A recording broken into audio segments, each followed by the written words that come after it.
Today we are starting our podcast series जहां हम share करेंगे real insights, real guidance next into your future life. आज के हमारे पॉडकास्ट में मौजूद है mister Imran Khan, CEO and founder the next study about consultant. Sir, आपने अपना आपको इस फील्ड में इंट्रोड्यूस कैसे करवाया? 2007 में जिस वक्त मैं खुद उस वक्त एक ब्रिटिश हाई कमीशन में जॉब करता था, और जब वहाँ से पाकिस्तान से इन्होंने जब अपना ऑपरेशन बंद किया, तो उसके बाद तकरीबन 2007-8 के अंदर जो था वो हमने द नेस्ट की बुनियाद रखी। कौन से ऐसे 4 से 5 मुल्क आप बताएं कि जिसमें स्टूडेंट जा सकता है और अपना फ्यूचर सिक्योर कर सकता है? टॉप 5 कंट्रीज़ के अंदर यूके है, ऑस्ट्रेलिया है, न्यूजीलैंड है, कनाडा है, यूएस है। ज़्यादातर इसको जो है वो प्रेफर किया जाता है। Assalamu alaikum viewers, my name is Muzammil Shahid. I am working with the Next since 2019. Today we are starting our podcast series जहां हम शेयर करेंगे real insights, real guidance next into your future life. आज के हमारे podcast में मौजूद है mister Imran Khan, CEO and founder the next study about consultant, जहां वो 20 इयर्स ऑफ जर्नी के बारे में बताएंगे और इन्होंने इस फील्ड में स्टेप इन कैसे किया और उनकी सक्सेसफुल जर्नी में क्या क्या मुश्किलात आई, वो सारी चीज़ें वो शेयर करेंगे हमारे साथ इस पॉडकास्ट में। अस्सलाम वालेकुम सर। वालेकुम अस्सलाम। सर, सर, थोड़ा सा इंट्रोडक्शन दें अपने इस जर्नी के बारे में, शॉर्ट इंट्रोडक्शन। अच्छा, सबसे पहले तो मुज़म्मिल आपका बहुत बहुत शुक्रिया। अ, ये पॉडकास्ट सिर्फ एक जर्नल्स ऑफ पॉडकास्ट ही नहीं, बल्कि इस हवाले से मैं थोड़ा बहुत इंफॉर्मेशन स्टडी अब्रॉड के हवाले से भी, करियर काउंसलिंग के हवाले से भी, लेकिन इन सब से ज़्यादा एक एंटरप्रेन्योरशिप के हवाले से मैं इंफॉर्मेशन जो है वो आपके साथ ज़रूर शेयर करूँगा। क्योंकि ये जर्नी जब मैंने स्टार्ट की थी, तो 2007 में हमने इस सफ़र का आगाज़ किया, तो मैं अकेला ही था।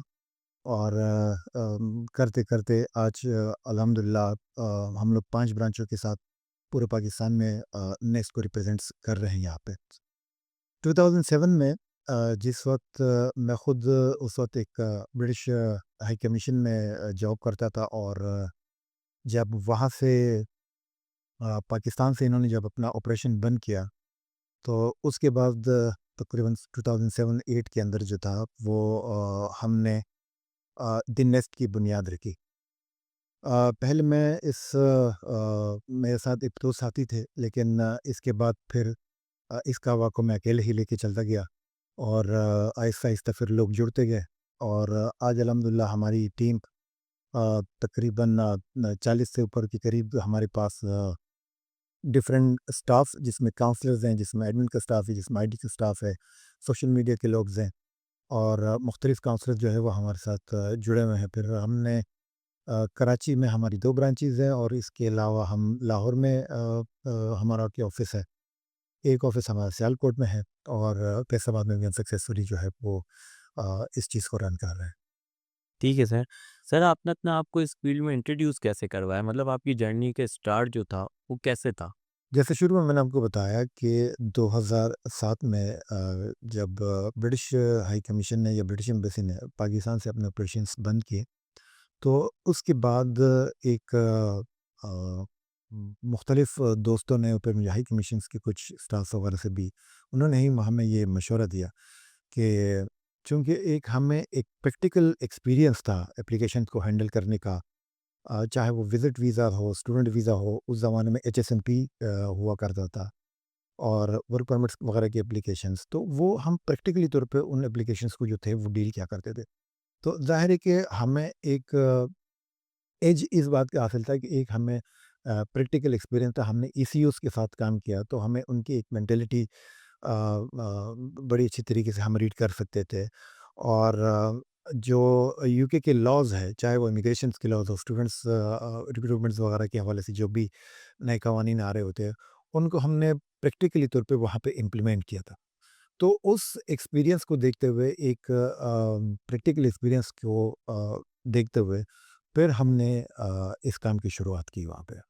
तो हमें एक इस बात का एज था कि एक तो हाई कमीशन का, और फिर एक प्रैक्टिकल एक्सपीरियंस का एज था, जिसकी वजह से लोग हम पे एतमाद भी हैं, और अल्हम्दुलिल्लाह हमारी सक्सेस स्टोरीज़ जो है वो खुद इसी चीज़ का मुँह बोलता सबूत है। ठीक है, बिल्कुल सर आपने बताया। तो इन सब चीज़ों में आपको किन-किन मुश्किलात का सामना करना पड़ा? क्या-क्या चैलेंजेस फेस करनी पड़ी आपको? देखिए, शुरू-शुरू में देखिए किसी भी एंटरप्रेन्योरशिप के लिए जब आप भी कोई एक बिज़नेस शुरू करते हैं तो उसके 2 एम्स होते हैं। पहला तो ये है कि आपका एम है क्या? सिर्फ़ बिज़नेस एस्टेब्लिश करके पैसा कमाना है या उस बिज़नेस को माशरे के अंदर उसकी इम्प्लीमेंटेशन भी जो है एक अच्छी नीयत से वो भी ज़रूरी है कि नहीं है? तो ज़ाहिर-सी बात है कि स्टूडेंट्स और जो यंग जनरेशन है, उनकी काउंसलिंग, उनकी ब्रेन वॉशिंग, उनके बेहतर मुस्तकबिल के बारे में उनको सही तरीके से गाइड करना, तो ये 2 अहम मकासद थे हमारे। और फिर हमारी इस फ़ील्ड में इस वक़्त बहुत से लोग काम कर रहे हैं और मुख्तलिफ़ अंदाज़ से और वो हर हर एक का अपना एक तरीक़ेकार होता है। बट हकीकत ये है कि अगर आप उनसे कवानीन के बारे में या इस फ़ील्ड की जो टेक्निकल इश्यूज़ वगैरह के बारे में, इनके बारे में अगर आप उनसे बात करेंगे तो ऐसे लोगों की नॉलेज बहुत ही महदूद किस्म की नॉलेज है, लामहदूद नहीं है। और इतनी ज़्यादा इन्फॉर्मेशन जो है वो लोगों के साथ नहीं, तो इस वजह से होता यही है कि एक आम स्टूडेंट जो है वो बजाय गाइड होने के वो मिसगाइड हो जाता है। तो लोगों की सही तरीके से गाइडलाइन, सही तरीके से उनका कोर्स सिलेक्शन, सही तरीके से उनकी कंट्री का सिलेक्शन, ये सबसे एक एम जो हमारा मेन मकसद था वो यही था। इसी चीज़ को सामने रखते हुए हम लोगों ने इस सफ़र का जो था वो आगाज़ किया था। ठीक है। अच्छा स्टूडेंट के बारे में कुछ पूछेंगे कि स्टूडेंट जो है वो स्टडी अब्रॉड आपने तो इतने सारी चीज़ें देखी हैं, 20 साल आपको हो गए इस फ़ील्ड के अंदर। तो स्टडी अब्रॉड की प्लानिंग करते वक़्त स्टूडेंट सबसे बड़ी गलतियाँ क्या करते हैं? कहाँ पे क्या गलतियाँ उनको ले डूबती है? देखिए, इसमें स्टूडेंट्स की हमारे पास 2 कैटेगरीज़ हैं। एक पोस्ट ग्रेड की है और एक अंडर ग्रेड की है। जो पोस्ट ग्रेड का स्टूडेंट होता है, वो तो मैच्योर स्टूडेंट होता है और वो खुद फैसला कर सकता है, खुद डिसीजन मेकर होता है। जो अंडर ग्रेड का स्टूडेंट होता है, उसमें मेजॉरिटी जो है, उसमें डिसीजन पेरेंट्स ने लेना होता है। तो अब यहाँ पर आके आपको पेरेंट्स को भी मुतमईन करना होता है और स्टूडेंट्स को भी मुतमईन करना होता है। कभी-कभार होता ये है कि पेरेंट्स की ख्वाहिश होती है कि जी, मेरा बेटा ये डिग्री करे या इस फील्ड में जाए, बेटी की ख्वाहिश कुछ और होती है। तो हमने उन दोनों को जो है, हमने सबसे पहले स्टूडेंट्स की मेंटालिटी को देखना है कि उसका अपना पर्सनल इंटरेस्ट किस चीज़ में है। फिर इसके बाद हम उसके लिए फ़ील्ड चूज़ करते हैं, फिर उसके बाद की जो प्रोसेस है वो उसके बाद जो है ना वो हम चूज़ कर रहे होते हैं। लेकिन ओवरऑल इसका अगर मैं आपको इसको समराइज़ करके बताऊँ तो मुश्किलात जो है वो शुरू में सबसे पहले तो जो सबसे मेन जो मुश्किल होती है कि स्टूडेंट्स हमारे पास एक कंट्री का एम लेके आता है और जब वो उस कंट्री के क्राइटेरिया पे पूरा नहीं उतरता तो फिर उसको हम एक अल्टरनेट ऑप्शन देते हैं। फॉर एग्ज़ाम्पल अगर किसी ने कनाडा जाना है, अब उसके ग्रेड्स या उसके फाइनेंशियल्स या उसकी कोर्स सिलेक्शंस वो इस तरह से नहीं है कि वो कोई कैनेडियन इंस्टीट्यूशन जो है वो इसको ईज़िली वो एक्सेप्ट करे। फिर अगर एक्सेप्टेंस हो भी जाती है फिर वीज़े का भी एक लंबा प्रोसेस है। वीज़ा सक्सेस रेशियो को भी जो है ना वो हमने देखना होता है। फिर यहाँ से हम स्टूडेंट्स को डाइवर्ट करते हैं दूसरे डेस्टिनेशन की तरफ। तो यहाँ पे थोड़ा-सा एक कन्विंसिंग का जो सिस्टम होता है क्योंकि स्टूडेंट जो एम लेके आता है कि जी हमने यहीं पे ही जाना है और अगर वो वहाँ पे हम इम्पोज़ नहीं करते स्टूडेंट के ऊपर कि ठीक है आप वहाँ पे आपका वीज़ा लगे ना लगे, आपका एडमिशन हो ना हो, हम आपका एप्लीकेशन प्रोसेस करते हैं, ऐसा नहीं है। हम उसके ड्रॉबैक्स बताते हैं कि जी यहाँ पे ये फ़ायदे हैं, यहाँ पे ये नुकसानात हैं, यहाँ पे इस किस्म का एनवायरनमेंट है, यहाँ पे इस किस्म की आपकी जो है वो एप्लीकेशन प्रोसेस होगी। तो थोड़ा-सा शुरू में जो कन्विंसिंग पावर होती है, पेरेंट्स को भी और स्टूडेंट्स को भी, बट वो अल्हम्दुलिल्लाह वो पहले ही नशिस्त में हम जो है, वो उसको कन्विंस कर लेते हैं उसको। ठीक है, बिल्कुल सही कहा। आप क्या समझते हैं कि स्टूडेंट के लिए मेंटरशिप कितनी ज़रूरी है? स्टूडेंट का आपके लिहाज़ से क्या आप समझते हैं? देखिए किसी भी कोई भी स्टूडेंट, चाहे वो स्टूडेंट हो या यंग एंटरप्रेन्योर हो या कोई भी यंगस्टर हो, जब वो अपनी ज़िंदगी में किसी टारगेट को अचीव करने का फैसला करता है, तो डेफ़िनिटली उसके ज़हन में एक मेंटर होता ज़रूर है। वो किसी न किसी से इंस्पायर होता है। चाहे वो पेरेंट्स हो, पॉलिटिशियंस हो, खिलाड़ी हो या उसी की अपने ही फ़ील्ड में कोई ना कोई हो उसे। तो वो उससे इंस्पायरेशन लेके ही अपने वो खुद उसकी तरह बनना चाहता है। तो अब वो अगर उसकी तरह नहीं बन सकता, लेकिन कम से कम उसकी लाइन को वो चूज़ कर सकता है। तो मैं समझता हूँ कि किसी भी स्टूडेंट्स के फ्यूचर्स के हवाले से या फ्यूचर्स में स्ट्रगल के हवाले से उनका एक गोल को अचीव करना और गोल को माइंड में सेट करना, ये बहुत ज़रूरी है और ये किसी भी मेंटरशिप के बगैर पॉसिबल नहीं है।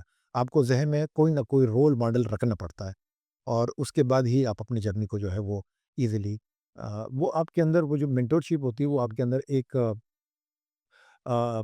एनर्जी बूस्टर है एक तरह से आप ये आपको एनर्जी बूस्ट जो है जब भी आप अपने मेंटोर को देखते हैं, चाहे वो सोशल मीडिया पे हो या किस तरीके से हो, तो आपके अंदर एक जज़्बा सा जो है वो पैदा होता है और वो आपको कराता है। अच्छा सर, आपने अपने 20 साल के एक्सपीरियंस में इतने सारे लोगों को बाहर भेजा होगा, अलग-अलग कंट्रीज़ में भेजा, अलग-अलग डेस्टिनेशंस हैं, आपने सक्सेसफुल होते हुए भी लोगों को देखा होगा।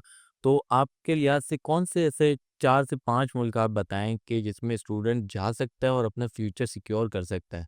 देखिए, अल्हम्दुलिल्लाह हज़ारों की तादाद से हमारे स्टूडेंट जो है वो दुनिया के मुख्तलिफ़ मुल्कों में ज़ेर तालीम भी है और बहुत सारे फ़ारिगुल तहसील भी है। तालीम अपनी मुकम्मल कर चुके हैं, कुछ वहाँ पे मेजॉरिटी उन स्टूडेंट्स के अंदर वो वहाँ जाके सेटल हो चुकी है और कुछ स्टूडेंट जो है वो वापस आके यहाँ पे मुख्तलिफ़ कंपनीज़ के अंदर अपनी सर्विसेज़ को सर्व कर रही है। नॉर्मली एवरेज स्टूडेंट्स जो यहाँ पे पाकिस्तान के अंदर जो रुझान पाया जाता है, जो टॉप 5 कंट्रीज़ के अंदर यूके है, ऑस्ट्रेलिया है, न्यूज़ीलैंड है, कनाडा है, यूएस है, ज़्यादातर इसको जो है वो प्रेफ़र किया जाता है। बट अभी गुज़िश्ता 2 साल से कुछ थोड़ा-सा माइंडसेट चेंज हुआ है, लोग यूरोप की तरफ जा रहे हैं। फिर चाइना एक ऐसा मुल्क था जिसके बारे में हम अक्सर जो है वो उसको हम लास्ट ऑप्शन के तौर पे ही जो है तो वो करते हैं। बिल्कुल है सर। लेकिन नो डाउट कि चाइना एक बहुत बड़ी एक डेवलप कंट्री है और इस वक्त जो टेक्नोलॉजीज़ और जो इन्वायरमेंट चाइना में है वो शायद काफ़ी दूसरे मुल्कों से बहुत ज़्यादा आगे है। तो अब आहिस्ता-आहिस्ता जो यंगस्टर है उनका रुझान चेंज हो रहा है। हम चाइना भी स्टूडेंट रिक्रूट करते हैं, बट मोस्ट प्रोबेबली जो टॉप डेस्टिनेशन में अभी फ़िलहाल जो कंट्रीज़ आ रही हैं, वो यूके है, ऑस्ट्रेलिया है, यूएस है, न्यूज़ीलैंड है और कनाडा है। ठीक है सर, बिल्कुल आपने ये 5 ऑप्शन बता दिए। अच्छा, आप मुझे ये बताएँ, आपकी जो कंपनी दी नेक्स्ट है, अगले 5 से 10 सालों में आप इसको कहाँ देखते हैं? देखिए, अल्हम्दुलिल्लाह जिस तरीके से हमने शुरुआत की इसकी वो मैंने अकेले से शुरुआत की और अकेले में करते-करते आज अल्हम्दुलिल्लाह हम इस स्टेज पे पहुँच चुके हैं कि हम इसको और मज़ीद पाकिस्तान के मुख्तलिफ़ शहरों में हम अपने ऑफ़िसेज़ खोलने जा रहे हैं और हम अपनी टीम को मज़ीद बढ़ाएँगे। मज़ीद हम इसके अंदर जो वेल और एक्सपीरियंस काउंसलर्स हैं, ताकि हम ज़्यादा से ज़्यादा स्टूडेंट्स को अप्रोच कर सकें और हम ज़्यादा से ज़्यादा स्टूडेंट्स को गाइडलाइन दे सकें। ठीक है। अच्छा सर, आप ये बताएँ कि आजकल की जो यंग जनरेशन है, उनको आप क्या मैसेज देना चाहेंगे कि उनको क्या करना चाहिए अपने फ्यूचर सिक्योर करने के लिए? देखिए जो भी यहाँ के यंगस्टर्स हैं हुँ, अ, उसके ज़हन में जब वो अपना मैट्रिक या इंटर करने के बाद वो हुँ, उसका माइंडसेट जो होता है वो पहले तो हायर एजुकेशन ही होता है। अब वो हायर एजुकेशन आप यहाँ हासिल हुँ, करें या अब्रॉड हासिल करें। अब आज के जो यंगस्टर हैं उनका जो माइंडसेट है वो इस तरीके से है कि मैं बाहर जाके पढूँ भी और वहाँ बाहर जाके सेटल भी होऊँ। तो मैं बिल्कुल ज़रूर इनको एनकरेज करूँगा और उनको ये ज़रूर कहूँगा कि आप बिल्कुल ज़रूर अ स्टडी के लिए अब्रॉड के लिए ज़रूर जाएँ और वहाँ पे आला तालीम हासिल करें। बेसिकली आप पाकिस्तान के रिप्रेजेंटेटिव हैं वहाँ पे। आपका वहाँ पे 2-3 साल, 4 साल, 5 साल गुज़ारना एक मुल्क की नुमाइंदगी जो है वो ज़ाहिर करती है। अगर आप अच्छे से पढ़ लिख लेते हैं, अच्छी डिग्री ले लेते हैं और एक अच्छे ऑर्गनाइज़ेशन में मल्टीनेशनल लेवल के तौर पे अगर वहाँ पर या वापसी में यहाँ पे हुँ। आके आप उसको जॉइन करते हैं, तो ये आप ही की सक्सेस है। तो मैं यंगस्टर्स को ये ज़रूर मशवरा दूँगा कि वो स्टडी अब्रॉड के हवाले से ज़रूर सोचें। बाहर की दुनिया हमसे बहुत आगे है। उन अपॉर्चुनिटीज़ को वो एक्सप्लोर करें और अपने लिए अपॉर्चुनिटीज़ को जो है वो अवेल करें। चाहे वो सेटलमेंट के हवाले से हो या चाहे वो एक अच्छी फ्यूचर्स के हवाले से हो। स्टडी करने के बाद सेटल होना चाहे तो उनके पास बेशुमार मौके हैं। वापस आके अपने मुल्क की खिदमत करना चाहता है तो इससे बढ़कर और तो कुछ हो ही नहीं सकता। थैंक यू सर इरमान, आपने हमारा पॉडकास्ट जॉइन किया और उम्मीद है व्यूअर्स आप सबको ये जो पॉडकास्ट हमारा पसंद आया होगा और इन फ्यूचर ये जो चीज़ें आपके साथ शेयर की हैं ये हेल्पफुल रहेंगी। मिलते हैं अगली वीडियो में। This is Muzammil Shahid from the next podcast. Take care. अल्लाह हाफ़िज़।